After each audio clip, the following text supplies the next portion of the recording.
Hey there guys, John Hunter, your mortgage guy, coming back to you again this week with another video. This one is the number one resolution that people made for 2024. So believe it or not, it's not losing weight, it's not exercising more or eating healthier, which all of those three were on mine. It is saving more money.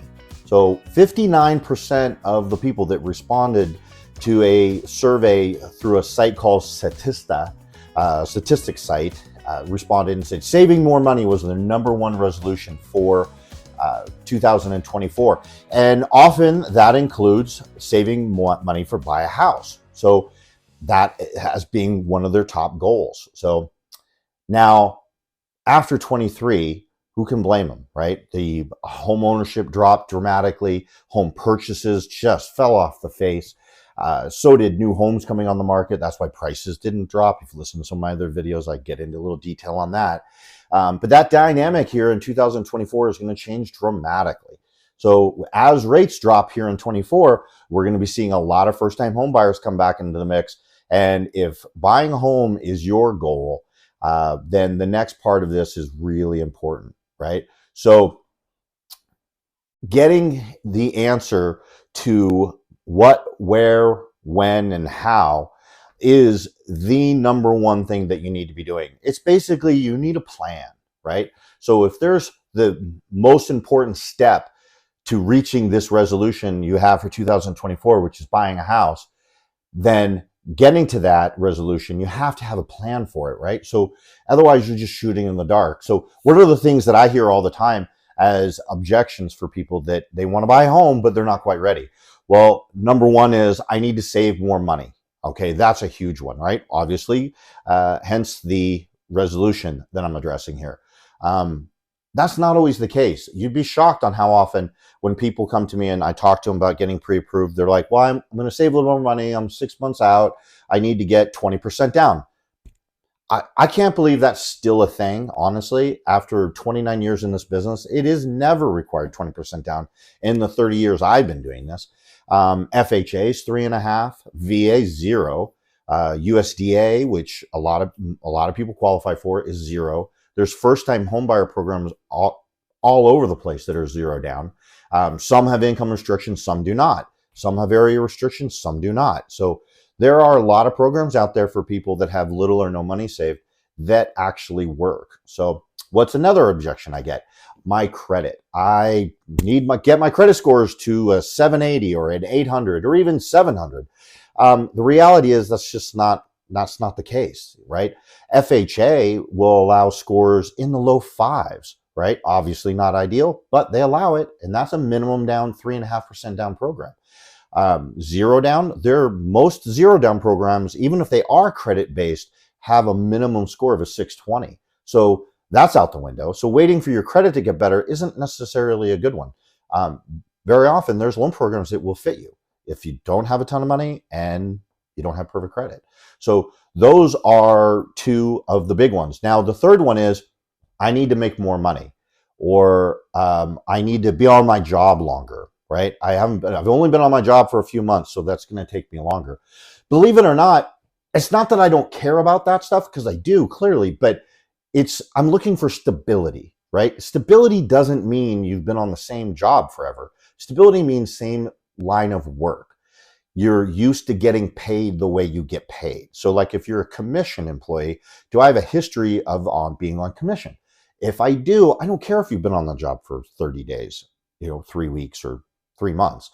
That doesn't matter to me. It's the stability that matters. And then as far as the debt to income ratio goes, believe it or not, it's pretty darn flexible, right? We can actually go consistently up to 50% of before tax income for both consumer debt and housing. So a lot of times that's a lot more than people are actually comfortable spending. So the flexibility is there. There's co-signers. There's all kinds of things out there. Bottom line, though, is if you don't know where you stand, then how do you know when to pull the trigger, right? You need a plan, right? Everybody's situation is a little bit different. I'm sorry, there's no cookie cutter. right? You show me cookie cutter borrower and they are the exception, not the rule. I'm sorry. Real life gets in the way. That's a comment I say all the time to people. Life is messy, right? You are no different. I'm no different, right? I remember my first house. I had my own challenges, right? And it's just the way it works for everyone. We all go through life and walk the path a little bit differently, and there are options. So having a plan, knowing what you're doing is the most important part. You know, guys, this doesn't require a huge commitment of time or effort or even information, right? What I'm offering, and I'm to anybody who wants to have this conversation about themselves or a loved one or one of their children or whatever, is just a conversation. So I'm not talking about taking a loan app, getting your information, checking your credit, none of that. This is a conversation. So in my bio here and in the comments, there's a link to a calendar. If you want to have a 10-minute conversation about what your goals are, what your fears are, what you think your challenges are, and to just figure out where you fit and what would be a good timeline. You know, some things that people also have a fear on is their lease, right? I'm in a lease. Can't get out of my lease right away. It's going to be very expensive, whatnot. You'd be surprised. There's some landlords that are letting people out of leases from time to time, because sometimes they can get more money if you break the lease than they can if you stay in it. So you just never know. You kind of have to get in and ask the question. And having a plan is everything. So I'm a kind of a planner. I like to know what I'm up against. I help people do this all the time. Just got off the phone with a gentleman. Same thing. We're going to look at his credit, come up with a plan. It might be 6 months. It might be more. I don't know. But at least he'll know, and he's going to have a plan, because his goal in 24 is to own a home. And I'll tell you what, if he does what I say, he will meet that goal and reach that goal of home ownership. So guys, I can't express it enough. Give me a call. We'll come up with a plan. No obligation. It's just a phone call, just a conversation. What can it hurt, right? And maybe you'll be one step closer to reaching that goal here in 24 of buying a home. And it's going to get competitive. Prices don't go down. Honestly, that's the thing I've said in real estate forever is prices in real estate always go up. They just don't always go up in a straight line, but they've always gone up. So I don't believe that 24 will be any exception to that rule. I don't see a massive correction coming.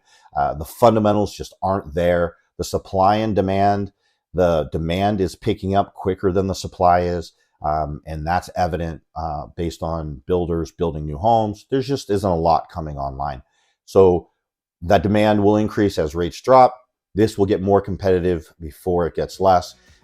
Having a plan, getting ahead of the curve is what it's all about. So, hey guys, if that's your goal in 24, I'm your guy, John Hunter, your mortgage guy. Give me a call, like, comment, share. I'd love to hear from you. This is what I do. This is what my passion is. So give me a call. Let's get the plan started, and have a wonderful weekend and a great new year, guys. John Hunter, your mortgage guy. I will talk to you soon. Bye-bye.